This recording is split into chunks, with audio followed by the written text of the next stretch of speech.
I'm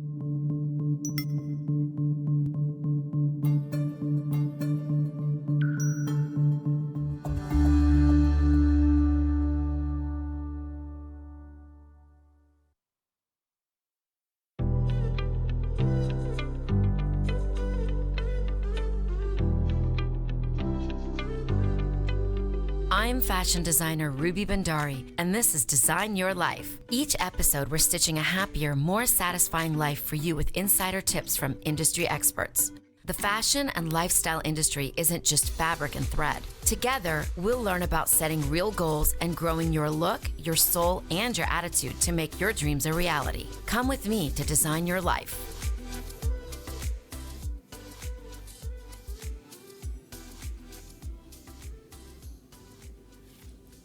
Hello, everyone. This is Ruby Bhandari, and I'm here again with Design Your Life. So excited. 2 weeks ago, we had Joanne from the Heart Association here. And, you know, today's the day. Today is the day that right after I'm done with this podcast, I am going straight to the ballpark for the kickoff party for the Heart Ball. So very, very excited to support the Heart Association, and that's why I'm wearing red today. The last 2 weeks after we met last time was super exciting. New collections coming in from Varun Bell and Selection Amonga. And wow, what a response. Thank you, Dallas.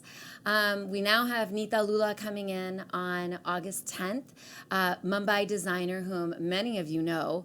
Very couture, very mature, and really amazing. So she herself is coming to Dallas, Texas on August 10th.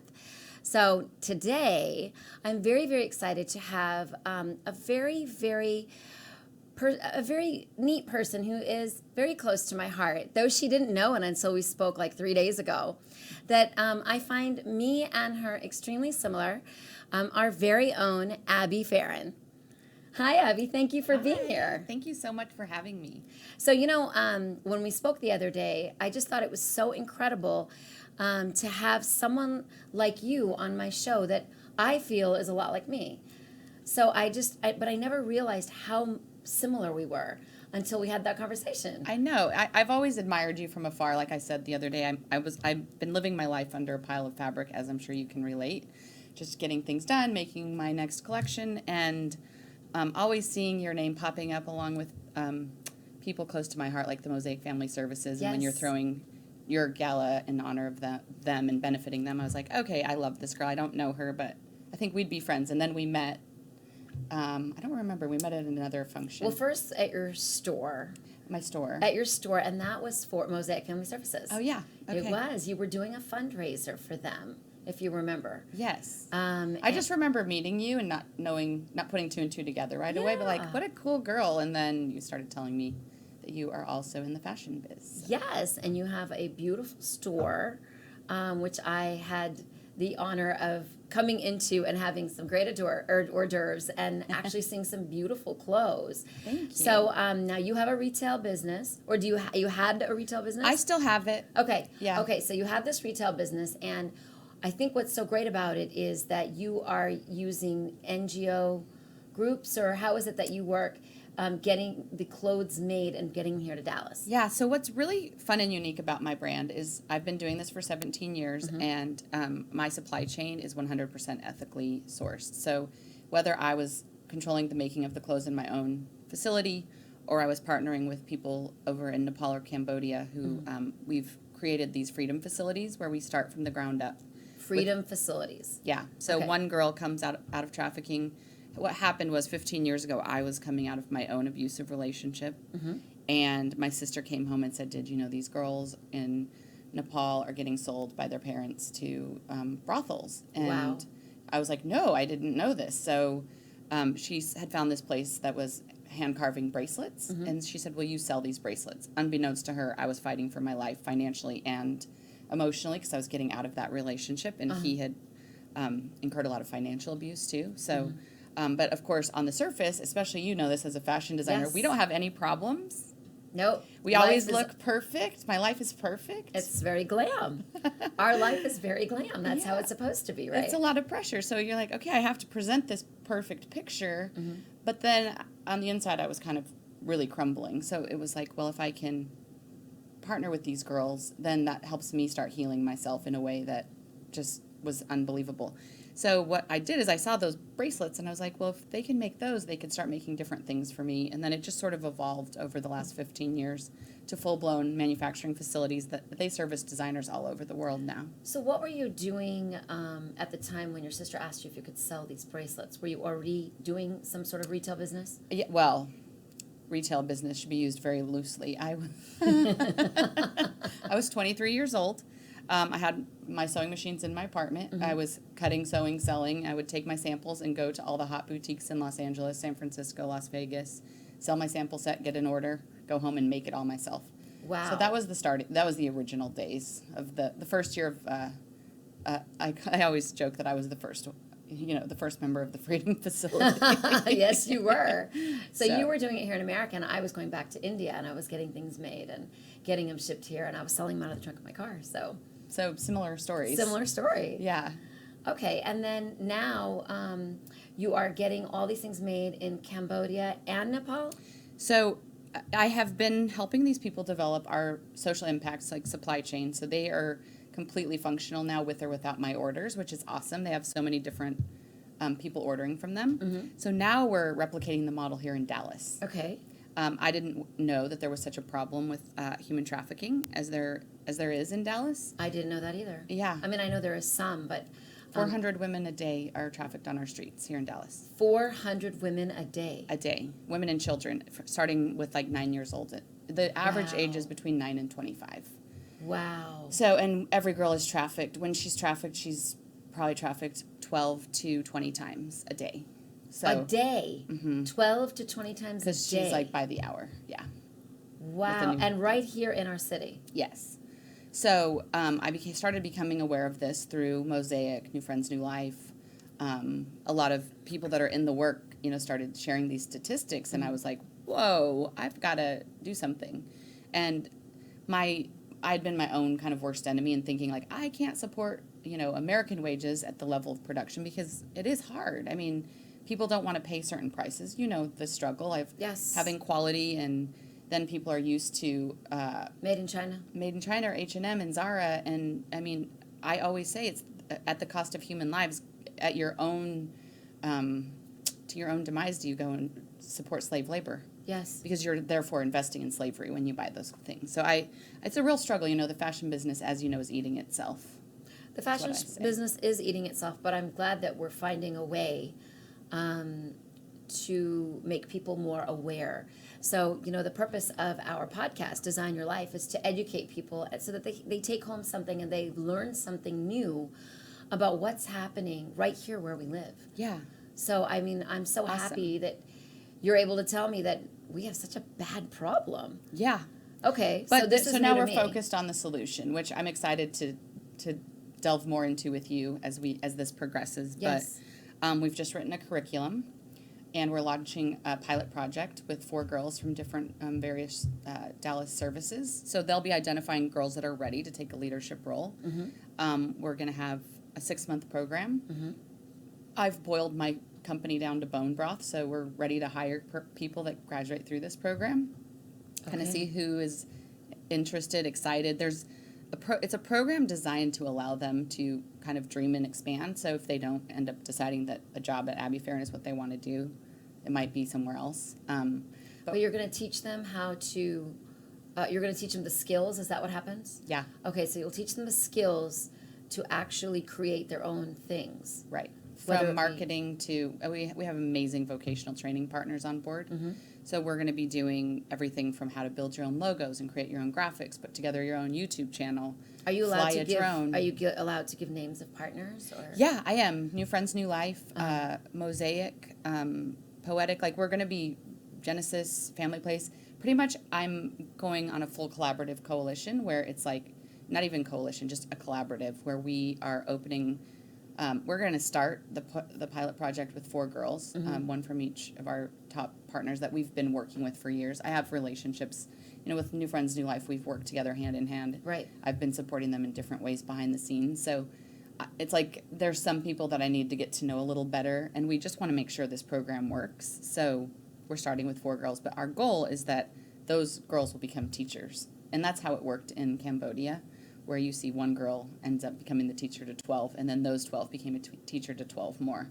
And then we start funneling them into the industry, into, silk threads. I heard you were looking for some retail help. Yes, and absolutely. There's so many of us that need retail help, and we are so willing to train girls who can actually learn to sell. They can learn inventory. They can learn to do so many things. Yeah. And they become so self-sufficient and so independent that way.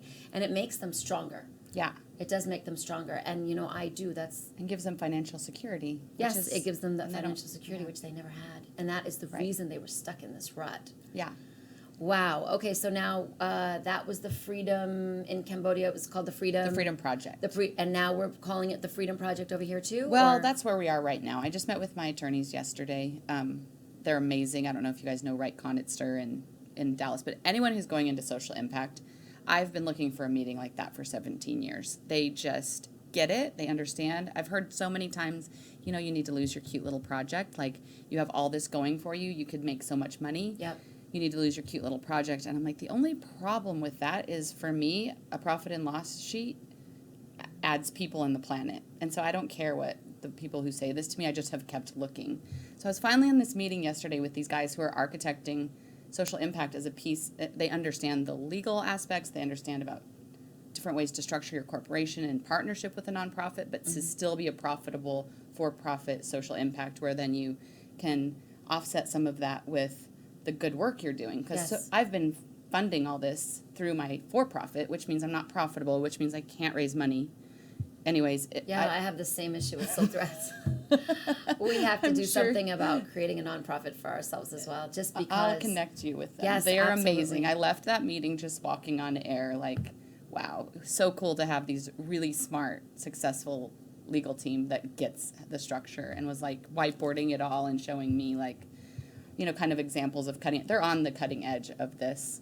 And yay, Dallas, we are really on the cutting edge of social impact. Well, I'm glad. Social impact and fashion, they really go together. You're having a great time while you're doing something great for the community. There's nothing more fun than fashion.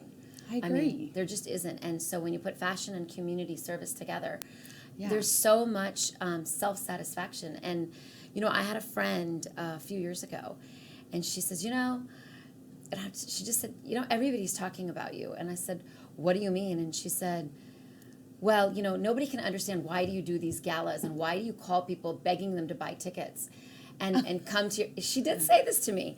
And she was like, nobody really understands why you're doing it. And then, I give 100% back. Every gala that we do, we give 100% back to the charity that we are doing it for. And of course, Mosaic has been the beneficiary to 2 of the years. And I just looked at her and I said, you know what? I really don't care what people say. Yeah. It was so awkward, actually. But if we're not doing it, right. Well, who's going to do it? Right.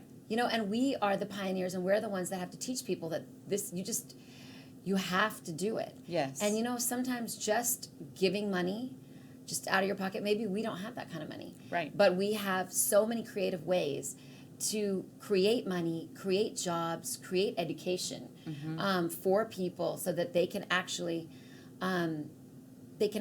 teach themselves. They say God helps those who help themselves. So if you teach somebody a skill, they can help themselves and earn money themselves, instead of it just becoming a donation or a charity on them all the time. Right. Absolutely. And that's completely the model here, is empowering people. Yes. Giving them the opportunity to come to the classes, and then employment. But I'm not giving anyone a free ride. I'm expecting them to show up and do their jobs, and just like any other employee. We don't have the luxury of looking the other way and letting people slack off, but they're not going to appreciate that. They're not going to feel a sense of self-worth built in themselves if they're not actually going through the process of, wow, I really succeeded in that, and watching themselves thrive and grow. Yeah. So we have another project starting in 2 weeks where we're going to be training the New Friends, New Life team to make these scarves that are made out of our scrap fabric. Oh, that's a great idea. Yeah, they're going to make them. I'll show you the model. It's kind of cool. So we're going to train them, and then we're going to make them for the New Friends, New Life gala. Oh, that'll be amazing. So when is the gala? The gala is in October.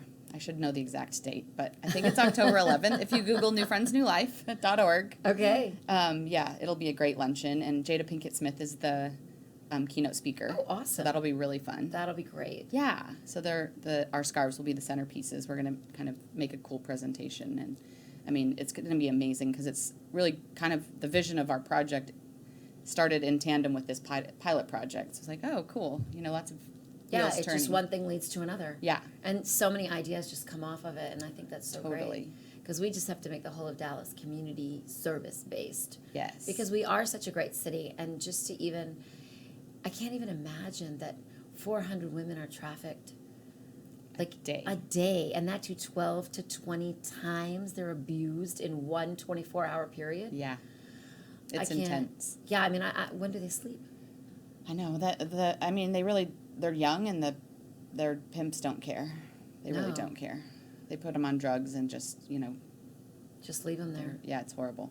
Wow. So, but there's so much happening. There's attention being put on it now. We're getting, information out there. There's services being provided, and there's, now pathways to success. So. Yes, and I think that, all of these different organizations, they need more and more funds, and it's so important for us to recognize that they need the funds to actually create these services and get these women off the streets. So for those of you who are watching or who watch this podcast afterwards, please, please, please keep in mind that, women, we are life. We are the lives and the futures of the world. Right. And, women are the ones that control 80% of the decision-making in the entire world. But we only have a very small percentage of the women are the ones that are actually recognized and have leadership roles, right, compared to men. Well, did you know that the American woman spends more than $3 billion combined more than any other people group in the world? Oh, I can imagine. I mean, we're the ones that run the retail economy. Right, but we're doing it blindly because, at that token, that means that the American woman is blindly, what's happening out there is unacceptable between the environment and what's happening to people. And basically, we American women are spending blindly, not knowing what we're doing, and we're happily destroying the planet. And, there's millions of slaves right now that are making the clothes that are being bought by the American woman. Well, whatever we can do, I am so excited to collaborate with you and work on this project because, we need to start actually with Dallas, Texas. Let's start with Dallas, and then let's move on out. I totally agree. I have a vision for spreading this all over. So I started with a meeting of a coalition with the nonprofits. So my next coalition that I want to do is with Dallas-based designers. Absolutely. So you'll have to help me kind of figure out. I've talked to SA and a couple other people that have said yes, they'll be there. Yes, I know several that would say yes too. Cool. So that's our next. We'll have to do an update on the podcast about how that's going. Yes, we will. So maybe in like 2 or 3 months, we'll be back with what has been going on. So another aspect that we have not talked about, just because both of you and I, both of us, were just so into this, but the daily challenges of having a business. So you've had a business all these years, and you have a beautiful store in a great location. But one of the challenges which I have, just as a store owner, is making ends meet. Yes. Cash flow. Cash flow. is the nice word Yeah, for it. so talk to me. We haven't really discussed it that much, but talk to me about really what were your biggest challenges? Oh, cash flow is always, it's like a constant thing. And I think it's interesting because I've joined groups like EO and had these closed door meetings and come to find out $500 million companies have the same problem. Just a lot more zeros behind it. And then I'm like, oh, my $10,000 I need to make by tomorrow, not such a big deal. But yeah, I'm a single mom. I have a small but mighty team of people that, are depending on this income. High rent in West Village. And I will say the West Village team, my landlords there and my landlords at Southside on Lamar have been really supportive. But yeah, you have to get creative. And I will tell you that I've moved into this new strategy that stay tuned and see how it's going, but of really being more present and just being. For many years, I was just powering through and like, okay, I got to figure out how to make this work, and I got to, force it all in and call everybody and get them into the store. And I'm kind of just more like in this new mode of just being more present. And I feel like that kind of lost my creativity when I was pushing so hard. We have really fun events at the store, but I've kind of let my team take reins of being like super creative and coming up with their own twist to it. And I've really empowered my team to run their own businesses within my business. So we've found things that, like, the woman who runs my store is also an amazing artist. So we put her artwork into the clothes. And then she also sells her art in the store. So I've had to get really creative about it and not follow a typical corporate business model, which is not what I was trying to do anyway. But it's definitely been a challenge. Yeah, I think about it every day, and the glamorous life that we lead it's amazing. The social part's great, but when it boils down to it and you got to write those paychecks, it's like, I know. I have a stack of them in my backpack right now that I'm like, okay, some of them will clear. Who's shopping? Come on, Dallas West Village. That's right. Everyone go down to West Village to Abi Ferrin. But your prices are, I was looking at them. They're not high. No, I probably a little too low is one of the problems. Although I do sell direct to consumer, so when we make it, we control it. But we have super high quality. We have we French seam and bias and all the things that are on par with any designer. But really trying to keep a good price system going. So well, you know what? I know that you sent some pictures over, and that we have a video. Can we see some pictures? So tell us about this. So that is my dear friend Zhenya, who came in wearing our new mosaic cape. So this is really fun. It's got like all the signs of all the birthdays, so all the astrological symbols all over it. Oh, I love that. It's super fun. It's cute how she's wearing it, but I really love, like, I've been wearing it just with like a tank top and jeans. And that's super how fun. I would wear it too. Yeah. What else do we have as far as pictures? Oh. That's another fun, just flowy top.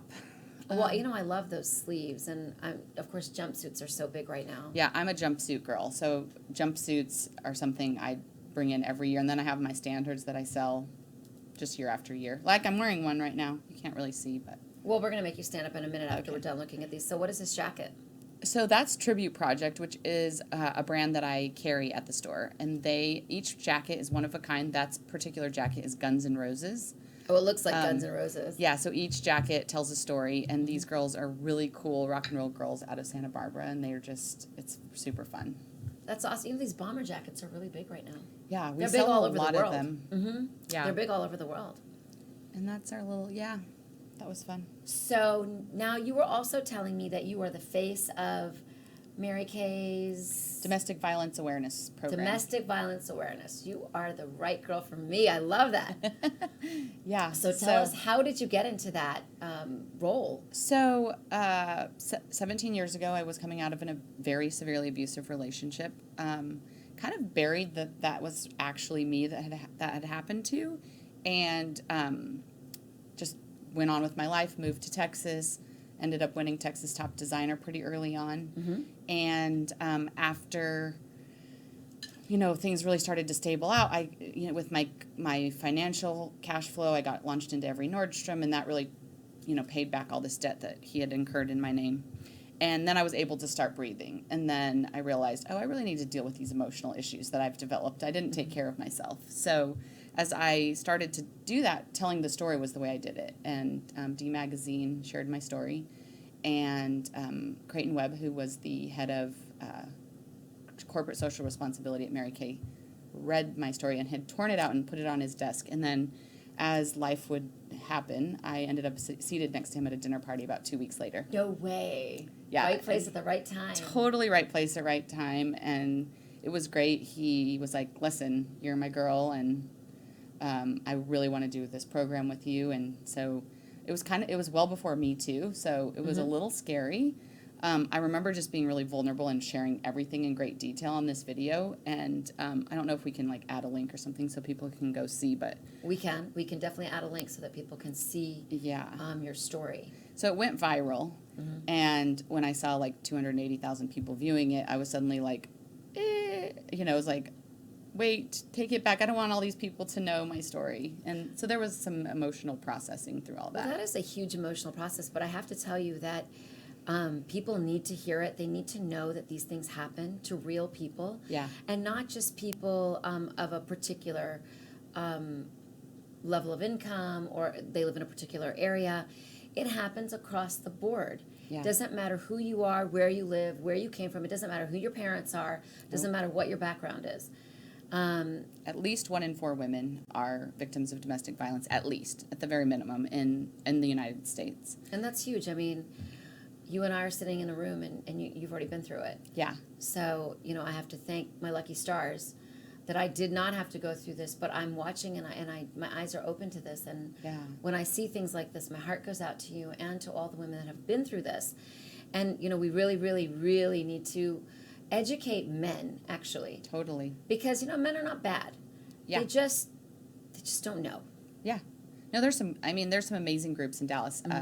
New Friends, New Life and Genesis Shelter both have men advocate groups that people can join. Oh, they do?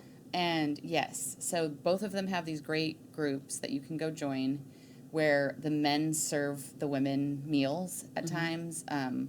They are advocates. They sign commitments where, if people are talking degradingly about women, they stop them instead of going along or being silent. They're all about, helping shift the culture. Yeah, I think it's shifting the culture, making men also understand. Because really, they just maybe haven't been educated, or they weren't raised that way, or they just need a little push and a little help. Yeah.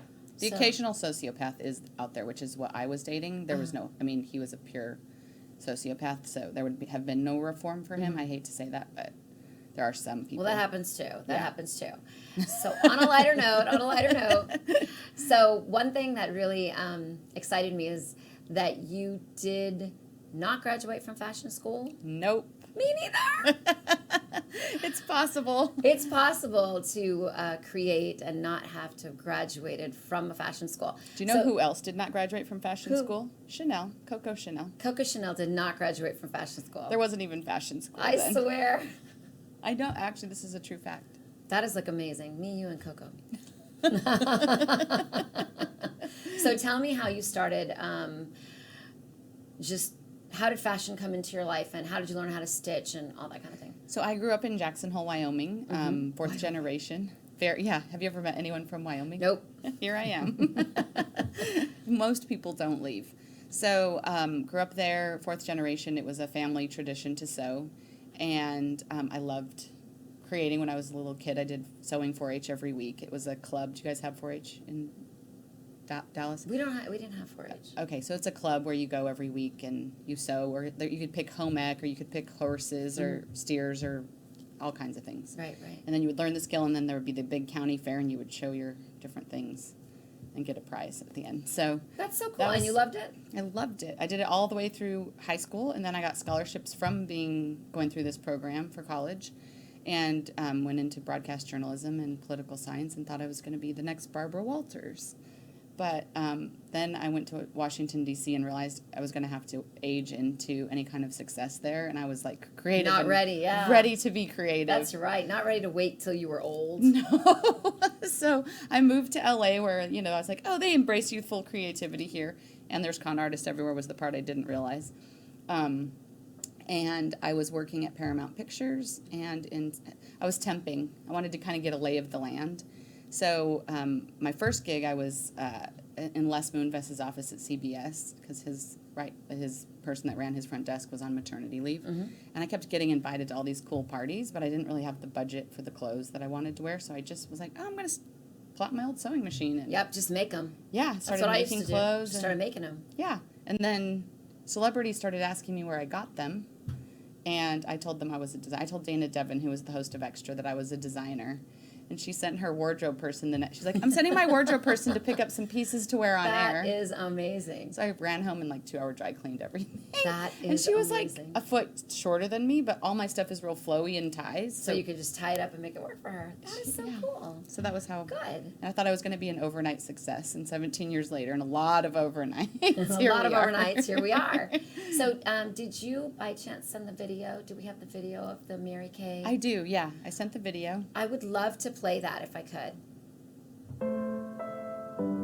So this is 1 in 4 women, of course, we know experience domestic violence. I never thought I would And be this is 1 your in store? 4. This is my store, That which, statistic that of was a women few who years were ago, victims so of it domestic looks a little violence was better. something I heard about and never I understood. changed it since then. But. My story is about Well, that's okay. You look beautiful. Thank you. And what is this fabric that you're showing? That is just us laying fabric in the studio and talking about, I'm basically telling kind of my story of what happened to me and, how I'm now living this free life, that I've been able to build this amazing design studio and store and kind of live my dream, even though at one point that didn't seem possible. So is this the video that you would like us to put onto the podcast so that everyone can see it? Yeah, it would be great if, I think this is a great tool for people who maybe can see signs of something going wrong in a friend's life. Mm-hmm. And it's really hard to talk about it. Like, hey, I think your, boyfriend or husband is abusing you. I always send this video to people and say, just if any of these things resonate with you, just kind of, it gives them awareness. Like, I just saw this video, I thought of you. It may not be right, but some of these triggers are, if you're not a partner in your financial planning, if you're being told you're, being made to think you're crazy, if you're kind of feeling trapped in your own life, like that's not normal. That is not normal. And, women don't know it. They don't know Right. It's not normal. It's also really embarrassing. Yeah. But I'm glad that we have this video, and we are going to attach the video to the video link. We'll attach it to the podcast so that after you watch us, you can actually watch the video, and hopefully it will inspire you and it will help you recognize if someone is in trouble and they need help and maybe they're not asking for it or they're not coming to you for it. And I am just want to thank you so much. Thank you for having me. I am so excited about your project. I'm excited about you. I'm so happy for you. Thank you. And I'm just looking so forward to the Freedom Project here in Dallas. I know. Well, I'm really excited. I think it'll be interesting to see what it evolves into, but I really want to form a coalition of designers. And is there a website that we can give Not to yet. our audience? Not yet? Not yet. I mean, All right. my website is my personal website. They can look at It's AbiFerrin.com. AbiFerrin.com. Okay, so AbiFerrin.com is if you want to know what Abi has in store and what she's doing. And, of course, her store is in West Village. It's beautiful. I actually love her stuff, so if you want to go out there and see it, her style is completely something else. Silk Threads is completely something else. So I always say if I was a customer, I would want both. We have the same customer base, but like Yes. for different occasions. Absolutely. And sometimes maybe even paired together. So No, we absolutely have to do something together. Yeah. And you guys will see in the future Silk Threads and Abi Ferrin. So stay tuned. If you have any questions, please email at info@silkthreads.com. If you're interested in the Freedom Project, please do email me, call me, let me know, and I can get you guys together with Abi. As we keep progressing, we would love to have you part of it. So I am actually leaving for Turkey in a couple of days, and I will take lots of footage. Cannot wait to show you guys. It's my first time, and then of course from there I'll be going to New Delhi, India, and I'll send you some more great videos of things that I do during the day, and of course in 100 degrees. And I just want to thank you guys. This is like, I don't know how many podcasts I've done, but I just want you to know that I just love you, and thank you so much for doing this with me, and I hope that you guys got something out of it. And again, I'm here to design your life.